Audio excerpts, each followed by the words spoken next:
Assalamualaikum warahmatullahi wabarakatuh. Sebelumnya tolong subscribe, like, dan komen. Bapak nggak pengen punya anak jagoan, Le. Nggak pengen. Bapak cuma pengen punya anak yang digunani bagi orang banyak, Le. Punya martabat. Dan lebih baik dari bapakmu ini. Bapak yang salah. Karena nggak becus jadi anak.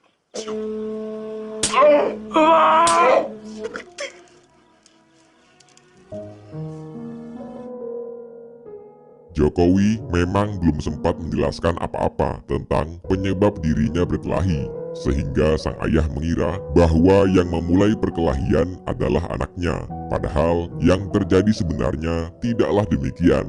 Jokowi hanya berusaha membela diri. Sang kakek berusaha menenangkan Jokowi. Kakeknya berjanji akan membantu Jokowi dengan menceritakan kejadian yang sebenarnya kepada ayahnya.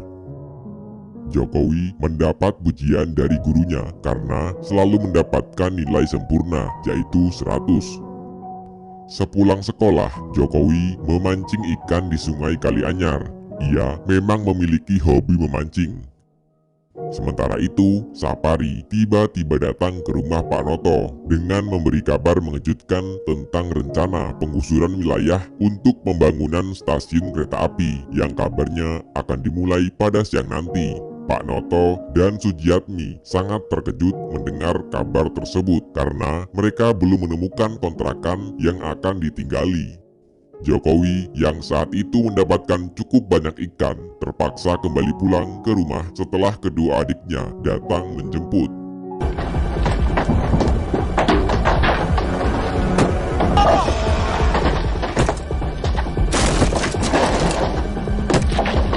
Tanpa mempedulikan nasib penghuni rumah, para petugas langsung melaksanakan pekerjaannya.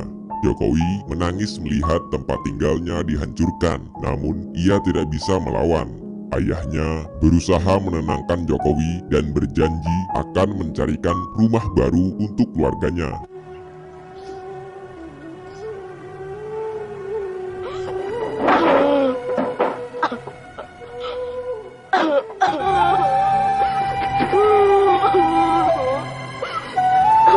Untuk sementara waktu, keluarga Pak Noto terpaksa tinggal di rumah saudaranya yang bernama Pak D. Miono. Ketika adik-adiknya sibuk membereskan kamar mereka masing-masing, Jokowi justru enggan masuk ke dalam karena ia menginginkan tempat tinggal sendiri, bukan menumpang. Sang ayah berusaha membujuk anaknya agar mau masuk ke dalam karena mereka tinggal di tempat itu hanya sementara. Jokowi kemudian bertanya kepada sang ayah tentang nasibnya yang terbilang susah, padahal keluarga mereka adalah keturunan priai. Jokowi rupanya merajuk pada ayahnya karena hidup mereka selalu berpindah-pindah tempat, tidak seperti teman-teman seumurannya yang memiliki tempat tinggal sendiri. Saat merajuk, Jokowi memilih menyendiri di sungai Kalianyar sambil memancing ikan. Pak Noto yang merasa berdosa kepada anaknya kemudian mendatangi Jokowi di tempat pemancingannya dan membujuknya agar mau kembali pulang. Setelah dinasihati oleh sang ayah untuk tetap kuat dan semangat dalam menjalani hidup, Jokowi akhirnya mau kembali pulang bersama ayahnya. Setelah lama bekerja menjadi tukang kayu, Pak Noto akhirnya dapat membangunkan sebuah rumah untuk keluarganya.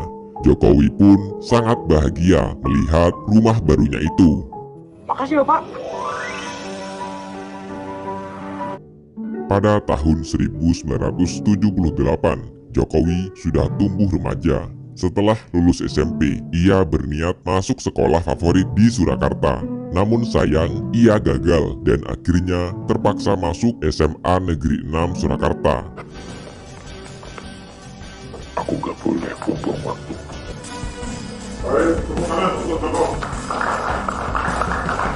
Suatu hari, Jokowi tak sengaja melihat sekelompok anak metal sedang menjalani latihan musik. Jokowi terkesima mendengar musik tersebut.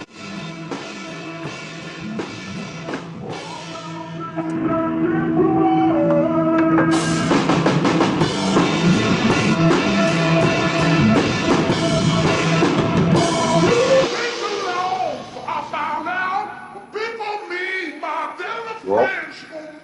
Bapak.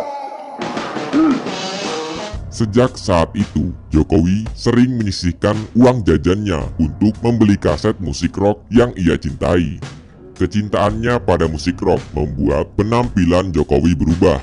Rambutnya menjadi gondrong dan sering berkumpul dengan anak-anak metal lainnya yang beberapa sering mabuk-mabukan. Hal ini membuat ibunya salah paham karena berpikir anaknya telah salah pergaulan. Padahal hal itu tidaklah benar. Jokowi lalu menjelaskan bahwa dirinya tidak pernah mabuk-mabukan. Ia hanya menyukai musik rock dan tidak mengikuti arus pergaulan teman-temannya. Suatu hari, Jokowi melihat uang tabungan yang disimpan oleh ayahnya. Uang tersebut telah ditabung selama 2 tahun dan rencananya akan digunakan untuk menebus jam tangan ayahnya. Setelah itu, Jokowi diajari cara menyerut kayu dengan benar oleh ayahnya. 3 tahun telah berlalu, Joko Widodo berhasil lulus dari sekolahnya dengan predikat nilai yang cukup memuaskan. Ia pun berencana akan melanjutkan kuliah ke Universitas Gadjah Mada atau UGM. Namun, sang ayah tidak mampu membiayai uang kuliah Jokowi, sehingga Jokowi kemudian mengurungkan niatnya dan berniat akan membantu pekerjaan sang ayah. Sang ibu kemudian meminta bantuan ayahnya untuk membiayai uang kuliah Jokowi.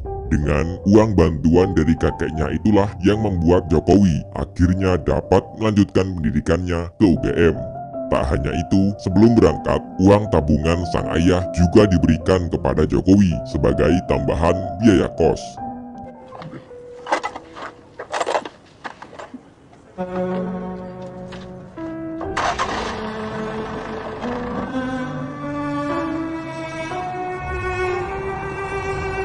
Jokowi merasa sangat bersyukur memiliki keluarga yang sangat perhatian padanya.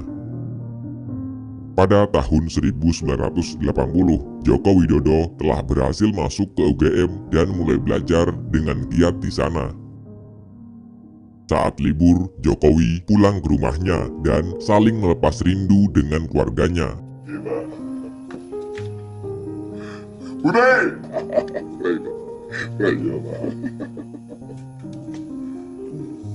Biar kuliahmu lancar toh? Pada saat pulang inilah kali pertama Jokowi berjumpa dengan sosok Iriana. Ia adalah teman dari adiknya Jokowi yang bernama Iit. Pada pandangan pertama, Jokowi sudah merasa jatuh hati pada Iriana. Melalui adiknya, Jokowi kemudian berkenalan langsung dengan Iriana.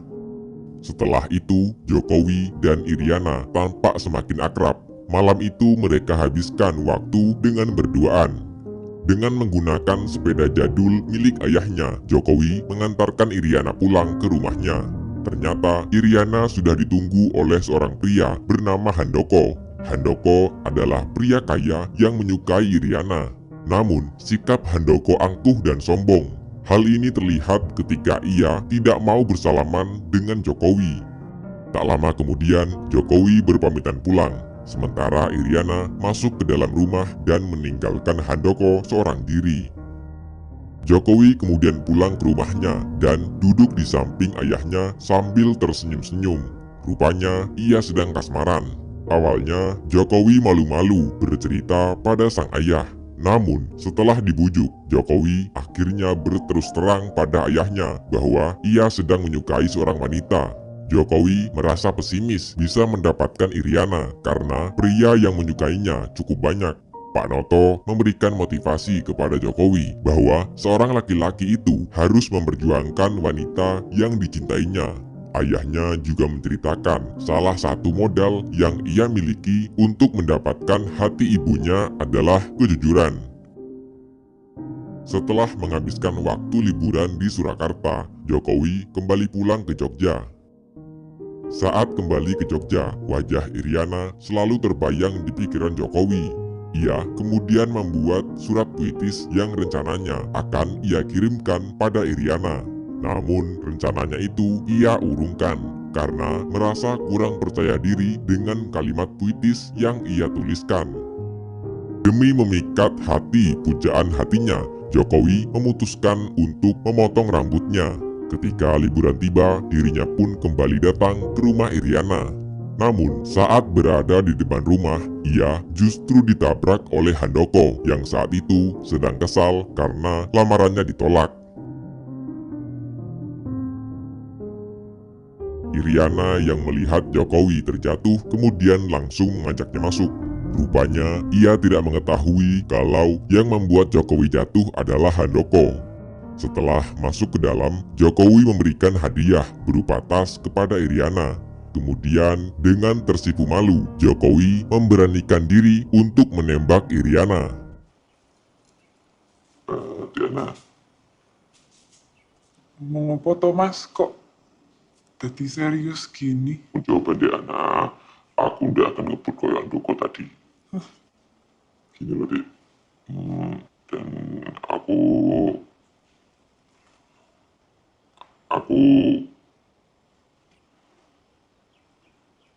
suka sama Diana. Matur nuwun nggih, Mas Joko sudah Iya, tapi kalau Diana ndak suka ya ndak apa-apa, Dik. aku yo seneng kok karo Mas Joko. Mas, Saya juga, Pak. Mereka pun resmi jadian sejak saat itu. Pada tahun 1985, Jokowi akhirnya lulus dari Universitas Gadjah Mada dengan predikat lulusan tercepat Fakultas Kehutanan. Singkat cerita, Jokowi resmi menikah dengan Iriana dan telah dikaruniai satu orang anak. Pada tahun 1998, Jokowi membuat usaha mebelnya sendiri di Surakarta yang bernama Rakabu. Usahanya ini sempat berjaya, namun ia mengalami kebangkrutan karena kehabisan modal setelah ditipu oleh seseorang. Kita ketipu, Bu. Insya Iya. Wih,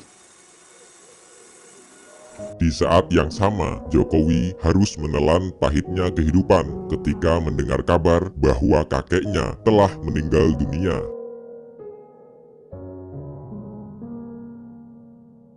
Itu adalah momen di mana Jokowi berada di titik terendah dalam hidupnya. Namun, Jokowi tidak menyerah. Ia kembali bangkit dengan menghidupkan kembali usahanya melalui modal dari ibunya.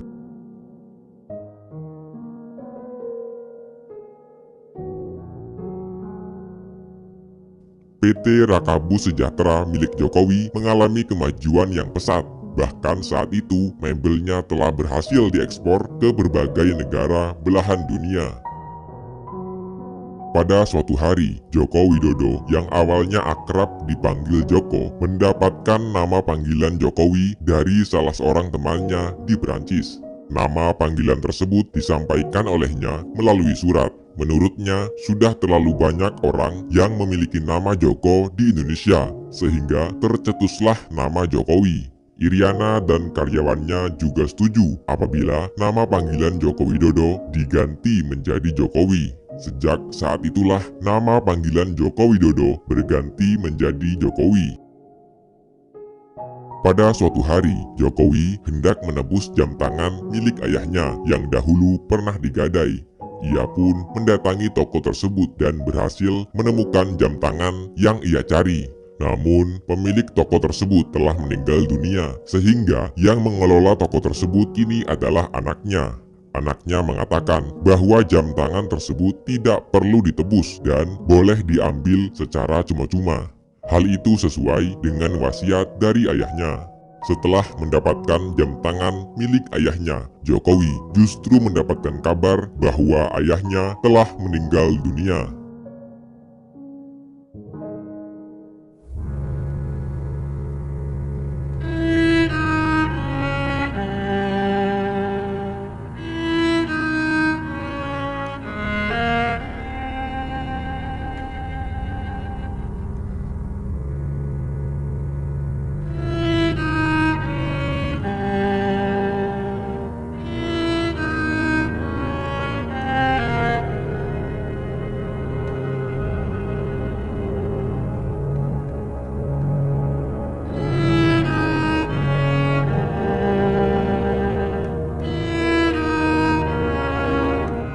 meninggal Pak Noto Miharjo, orang tua, guru, sekaligus sahabatnya. Jokowi seperti tak mau tenggelam dalam kedukaan.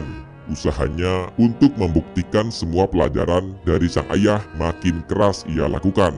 Dan waktu mengantarkan anak bantaran kali ini menjadi sosok yang bukan hanya besar di mata orang-orang di sekitarnya, namun juga rendah hati dan selalu memanusiakan sesama. Dari pinggiran sungai desa kecil bernama Serambatan, Jokowi telah mampu tampil menjadi pemimpin kota yang menulis lembar sejarah baru.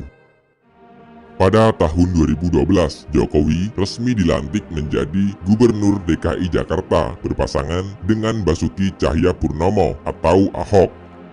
Dan film pun selesai. Pada tahun 2014, berkat rekam jejaknya yang bersih, Jokowi resmi dilantik menjadi seorang presiden berpasangan dengan Yusuf Kala sebagai wakil presiden. Pada tahun 2019, Jokowi kembali memenangkan pemilu dan menjabat sebagai presiden periode kedua berpasangan dengan Ma'ruf Amin.